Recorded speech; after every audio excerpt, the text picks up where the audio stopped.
Hello and welcome, I'm Thomas Porteous and you're watching NewsX World. Let's take a look at some of the top stories. Russian President Vladimir Putin refuses to meet Ukrainian President Volodymyr Zelensky in Turkey, sending a lower-ranking team for Friday's talks. US President Donald Trump says no breakthrough is possible without a meeting between him and Putin.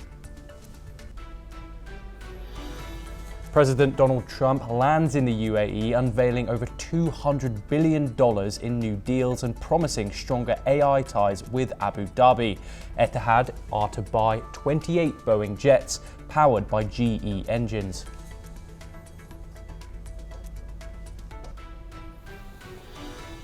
At least 143 Palestinians are killed in Israeli airstrikes across Gaza, including children at a clinic in Jabalia, according to reports. The death toll now exceeds 53,000 on Nakba Day's 77th anniversary. Israeli troops kill 5 Palestinian militants in Tamoon after a pregnant settler is shot dead in the West Bank. Pro-settler ministers call for Palestinian towns to be destroyed. President Donald Trump says his very serious talks with Iran are underway, hinting Tehran has sort of agreed to terms. He stresses a peaceful deal is within reach. President Trump's Africa advisor, Masad Boulos, meets Rwanda and DRC leaders to finalize a draft peace plan. The US, Qatar and the African Union aim to end the conflict in the mineral-rich eastern Congo. Israel's military says it intercepted a missile fired by Iran-backed Houthi forces. The group claims the attack is part of its campaign in support of Palestinians in Gaza.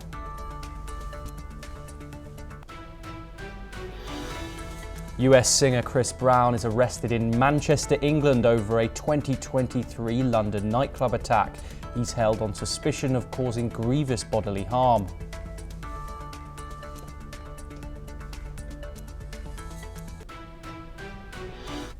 Our top story today, in a major announcement from Abu Dhabi, US President Donald Trump confirmed over $200 billion in deals with the United Arab Emirates. Among the major agreements, Etihad Airways will purchase 28 Boeing jets powered by GE engines in a $14.5 billion deal. The move strengthens US-UAE aviation ties and supports American manufacturing and exports. President Trump and UAE President Sheikh Mohammed bin Zayed Al Nahyan also signed a groundbreaking AI investment. The UAE committed $1.4 trillion over the next decade into US sectors, including artificial intelligence, energy, and advanced technology. Here's what the President of the United Arab Emirates said. خاصة في مجالات الاقتصاد الجديد والطاقة والتكنولوجيا المتقدمة والذكاء الاصطناعي والصناعة. ومما يؤكد على ذلك مخطط دولة الإمارات للاستثمار في الولايات المتحدة في هذه المجالات من خلال المؤسسات الاستثمارية الإماراتية وبقيمة 1.4 تريليون دولار في خلال Trump praised the UAE's vision, calling Sheikh Mohammed a magnificent man and a brilliant leader.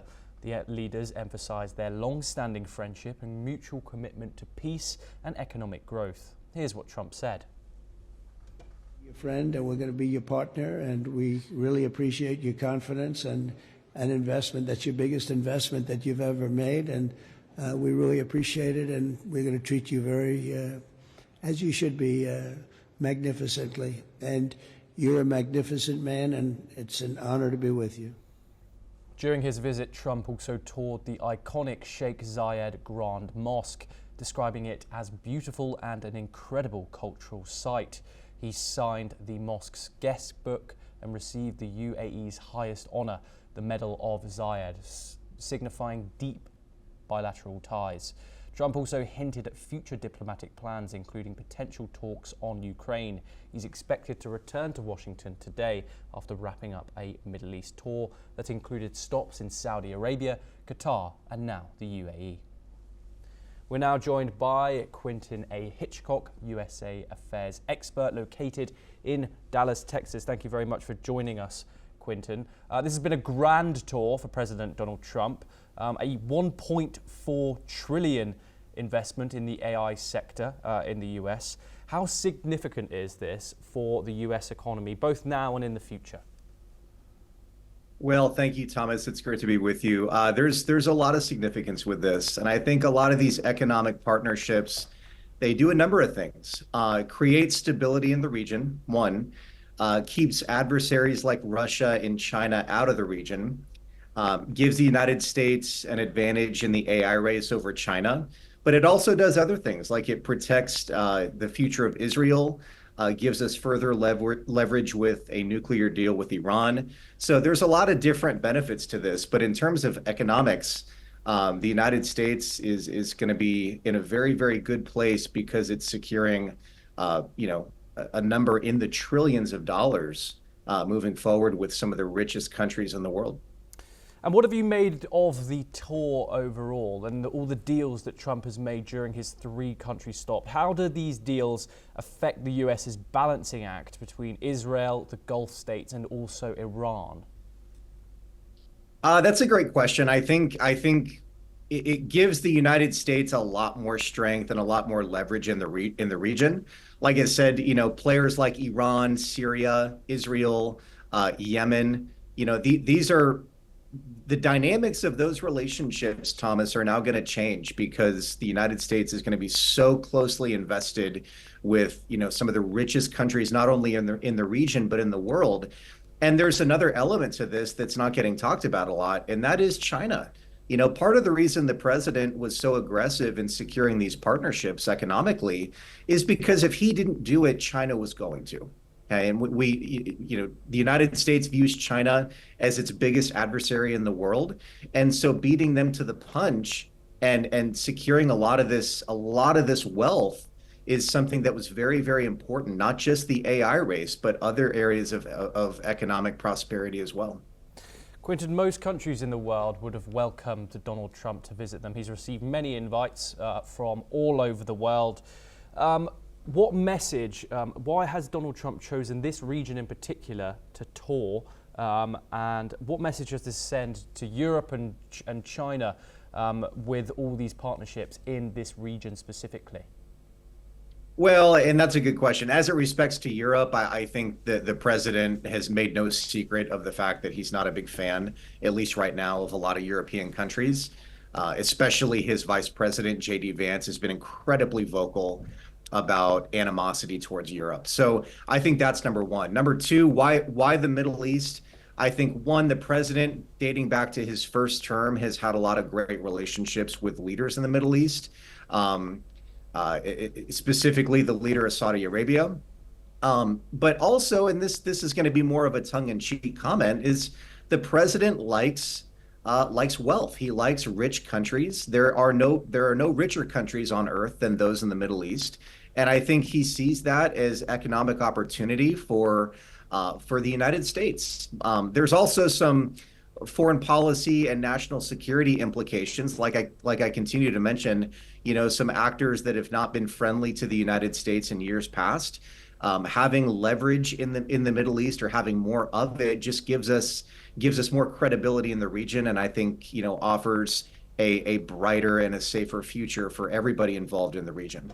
Quintin A. Hitchcock, thank you very much for joining us. Always a pleasure to speak to you. We now move on. Negotiators from both countries, along with a US delegation, are in Istanbul, the designated venue for talks between Russia and Ukraine, awaiting its next steps. President Zelensky, Trump and Putin are not expected to attend. Zelensky, at a press briefing in Ankara, said both sides need to show a willingness to negotiate, adding that an unconditional ceasefire should be the first step. He, however, said he will not be present at the talks in Istanbul. Let's listen in to what Zelensky said. Я вважаю, що всі сторони повинні демонструвати готовність до перемовин. Я вважаю, що першим кроком повинно бути безумовне припинення вогню. Якщо безумовне припинення вогню можливо сьогодні зробити на рівні технічних груп, без лідерів немає запитань, можна не зустрічатись. Може бути, ми зараз в Анкарі, зараз прилетіли сюди, після цього відправляємо групу в Стамбул, тут його немає, в Стамбулі його немає. Ну, ми ж не можемо бігати по всьому світу, шукати людей. The United States has tempered expectations ahead of the upcoming peace talks on Ukraine. Speaking to reporters in Antalya, US Secretary of State Marco Rubio said, "We don't have high expectations of what will happen tomorrow." But he added he hopes to be proven wrong. Meanwhile, Ukraine has signalled it expects further sanctions to be imposed if Russia fails to take concrete steps towards ending the war. We're now joined by our guest today, Professor Madhav Nalapat, Editorial Director of the Sunday Guardian. Professor Nalapat, thank you very much for joining us.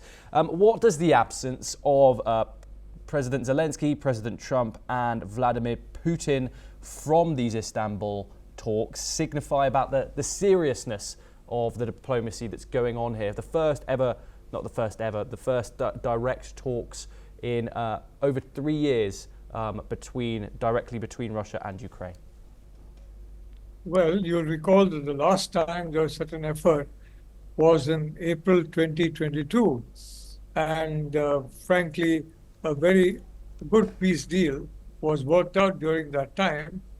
Unfortunately, two individuals, Boris Johnson, then Prime Minister of the UK, and Joe Biden, President of the US, intervened and told Ukraine to Zelensky, don't stop fighting, we will carry this forward. At that point in time, some of us had warned that this is only going to result in more loss of life and pressure, and very tragically, that both has happened, not only on the Ukrainian side, but on the Russian side. In my view, I think a ceasefire now, it will satisfy neither party, and I think a ceasefire that satisfies neither party is the ideal solution, because it should not be a ceasefire that is one-sided. Zelensky will have to give up territory, while Putin will also have to give up some of the territory he needs or feels he needs for Russian security. A ceasefire can be worked out, but of course, the only problem is because of the fact that both sides are not happy, it is unlikely to last very long. And that is the only issue. But even then, a temporary pause will be welcomed by the people of Russia and the people of Ukraine. Both are completely fed up of this war. They're fed up, frankly, and they don't want this war to continue. And it's only a question of time before they express that on the street. Professor Nalapat, what are the optics like and also the diplomatic consequences of Putin not turning up to a meeting, peace talks, direct talks that he initially proposed? Look, I don't think Putin wants to come, and in fact Zelensky as well. They don't want to disagree in front of the US. Both sides are separately courting the United States.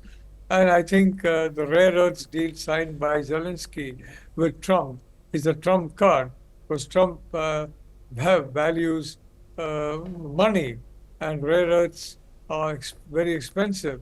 Now, Putin will have to match that offer or better that offer by offering an even better rare earths deal for there to be some kind of an equality where the US is concerned.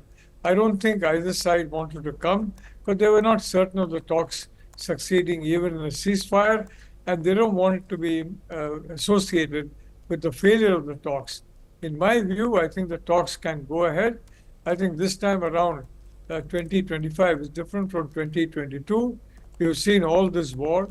You've seen the loss of life and so many other tragedies, including to the whole world. So I think the whole world would welcome a breather, and from that point of view, I hope there'll be a ceasefire, and frankly, that will enable the US and Europe also to come closer together. But the only issue that's driving them apart, frankly, the most important issue, apart from Trump's tariffs, which he has shown are very flexible, is this war in Ukraine, on which the two sides have a certain amount of differing views. So I'd like to say a ceasefire would be welcomed by the people of both countries. And I think that public pressure is working on both Putin as well as Zelensky. Putin, frankly, in 2025, he needs a ceasefire. Zelensky desperately needs a ceasefire. So in my view, I would say the odds are much higher now, very much higher, that there will be some kind of a ceasefire reached. Professor Madhav Nalapat, thank you very much for joining us on the program. Moving on, in a major shift in NATO defense strategy, US Secretary of State Marco Rubio announced that all NATO members will now have agreed to a new long-term target. This will encompass spending the equivalent of 5% of their GDP on defense within the next decade. Speaking on Fox News, Rubio said the upcoming NATO summit in The Hague could mark a historic milestone, the first time allies not only meet but exceed defense spending goals. Let's take a listen in to what the US Secretary of State had to say. We are headed for a summit in 6 weeks in which virtually every member of NATO will be at or above 2%, but more importantly, many of them will be over 4%, and all will have agreed on a goal of reaching 5% over the next decade. It'll be the first time ever in NATO history where they have reached targets and goals that will allow NATO partners to be more than 50% of the alliance. That's a historic moment if it comes to fruition. That's what was agreed upon today by the foreign minister. The push comes amid renewed US pressure, particularly from US President Donald Trump, who has long criticized NATO members for relying too heavily on American military support.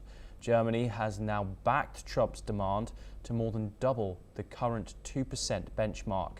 NATO chief Mark Rutte is proposing a two-tier plan, 3.5% for defense and 1.5% for broader security issues, including cybersecurity and infrastructure. With just 6 weeks to go until the summit, NATO leaders appear united in responding to growing security threats, particularly from Russia, in a bid to strengthen transatlantic unity. We move on once again. US Vice President J.D. Vance and Secretary of State Marco Rubio both will attend the inaugural Mass for Pope Leo XIV on May the 18th in St. Peter's Square. The Mass, marking the start of Leo's pontificate, is scheduled for 10 a.m. local time. Vance congratulated Leo on his election. In a May the 9th interview, Vance expressed his commitment to praying for the Pope, noting that the Church's mission is to spread the gospel and not engage in politics.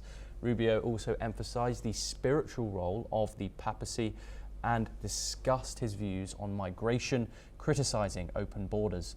Vance last visited the Vatican on April the 20th, meeting Pope Francis the day before his death. Let's turn to the Middle East now, where US Secretary of State Marco Rubio says Washington is open to alternative plans to deliver aid into Gaza after the current US and Israeli-backed operation came under heavy criticism. Speaking from Turkey, Rubio acknowledges the United Nations' rejection of the plan, citing a lack of neutrality, impartiality and independence. Let's listen in to Rubio's statement. Let me just say, I spoke to the Prime Minister today of Israel. I know the President's been in contact with him earlier this week. The President talked about this in a speech the other day, that the people of Gaza deserve a better future than what they've had under Hamas. We think that the elimination of Hamas is what achieves peace. We're troubled by the humanitarian situation there. Both the Israelis, with American backing and support, have offered a plan to deliver aid that doesn't get diverted or stolen by Hamas. I've heard criticisms of that plan. We're open to an alternative if someone has a better one, but we are for all the aid we can get without without Hamas being able to steal it from. Meanwhile, according to the Gazan Health Ministry, at least 143 have been killed since dawn of Thursday. The deadliest strikes included a house on Al-Jama Street in Jabalia camp, killing 6, and repeated bombings in Beit Lahia, where 3 were killed in the Al-Sultan neighborhood and others died under artillery fire. Attacks also hit Al-Fatura and Khan Yunis, adding to the toll.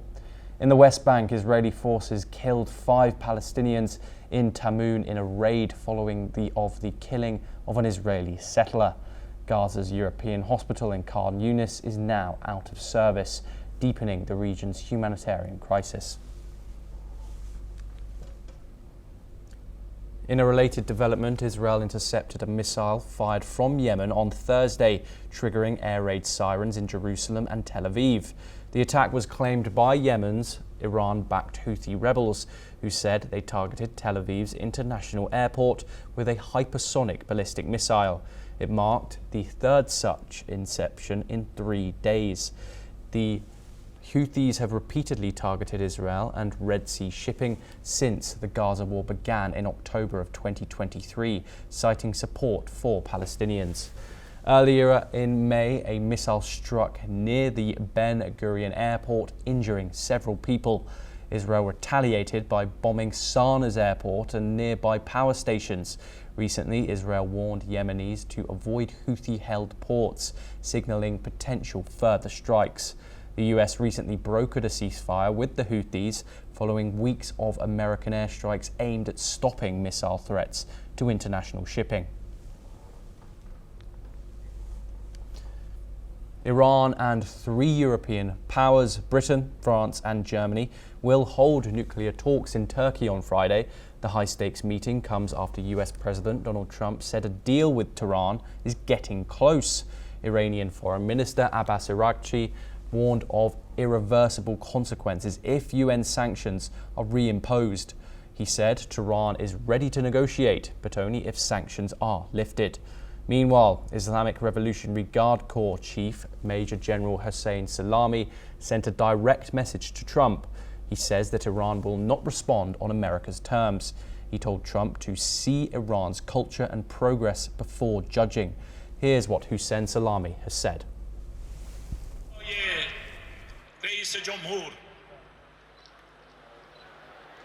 اگر فرصتی میشد تا شما به ایران می آمدید و از نزدیک ایران را تماشا می کردید آن وقت شکوه عظمت فرهنگ هنر و پیشرفت را می دیدید و آنقدر شگفت زده می شدید که تمام آنچه را که در عربستان گفتید فراموش می کردید. شما در آن شأن و موقعیت نیستید که ما به خاطر اراده شما عملی انجام دهیم. این را باید بدانید.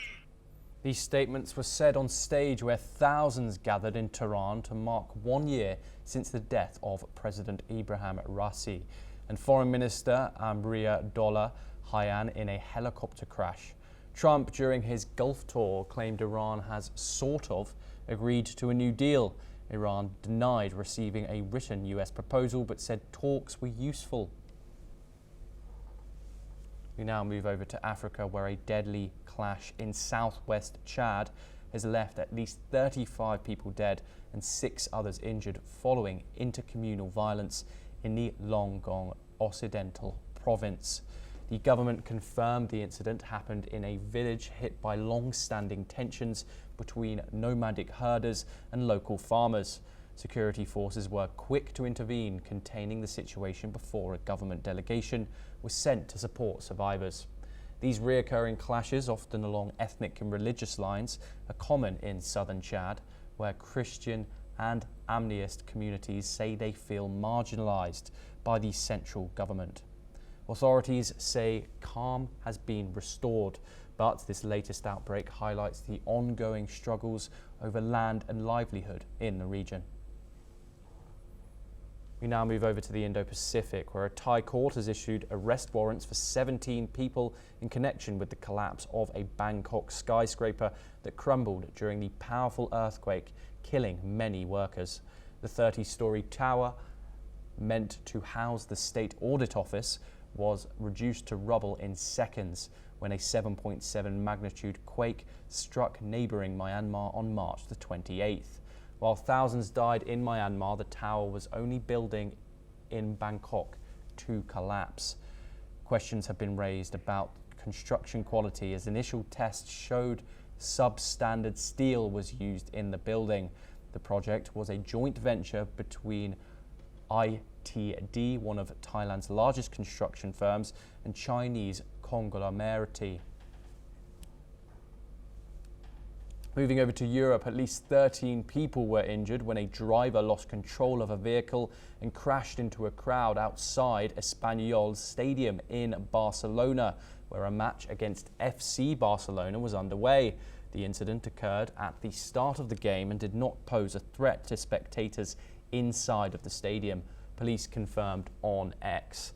Authorities have arrested the driver on suspicion of dangerous driving and causing injury. Catalan Regional President Salvador Illa stated that all injuries were minor and ruled out any intentional attack, emphasizing that the crash appears to have been accidental in nature.